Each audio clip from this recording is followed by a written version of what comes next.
আসসালামু আলাইকুম। আশা করি সবাই ভালো আছেন। আমি আজকে একটা বিষয় শেয়ার করব। বিষয়টা হচ্ছে কি, আমি আজকে যখন জুমা নামাজের জন্য গেলাম মসজিদে, তো হঠাৎ অজু করতে গেলাম।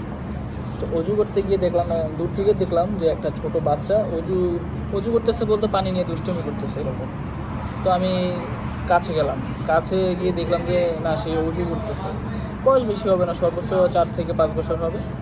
তো দেখলাম অজু করতেছে। তো আমি জিজ্ঞাসা করলাম তাকে, তোমার অজু করতে কষ্ট হয় না? তো আমাকে বলতেছে, না, আমার অজু করতে আমার কষ্ট হয় না, আমার কাছে আরও অনেক ভালো লাগে। কিন্তু আমার কাছে কষ্ট লাগে এই জিনিসটা, যে নামাজের কাতার আমি যখন দাঁড়াই, তখন আমাকে বড়রা ছোট বলে আমাকে পিছনে সরিয়ে দেয়, পিছনের কাতারে আমাকে পাঠিয়ে দেয়। এই জিনিসটা আমাকে সবচেয়ে বেশি কষ্ট দেয়। তো অন্যান্য বাচ্চারা দুষ্টুমি করে, তাদের জন্য আমাকেও নামাজ পড়তে অনেক সময় কষ্ট ফিল করতে হয়।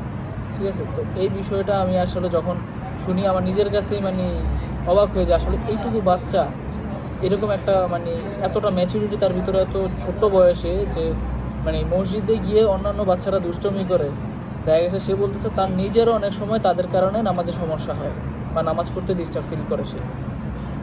তো আমি জিজ্ঞাসা করলাম তখন যে, তোমার বাবা কোথায়? তুমি তো তোমার বাবার সাথে তুমি নামাজ পড়তে আসতে পারো, তাই না? তাহলে তার কেউ তোমাকে পিছনে নেয় না।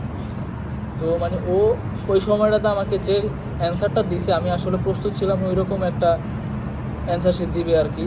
তো তার মুখ, ছোটো বাচ্চার মধ্যে অত ভালোভাবে কথা ফুটেনি, তো আমাকে মাধু মাধু ভাষায় বলতেছিল যে আসলে আমার বাবা মারা গেছে।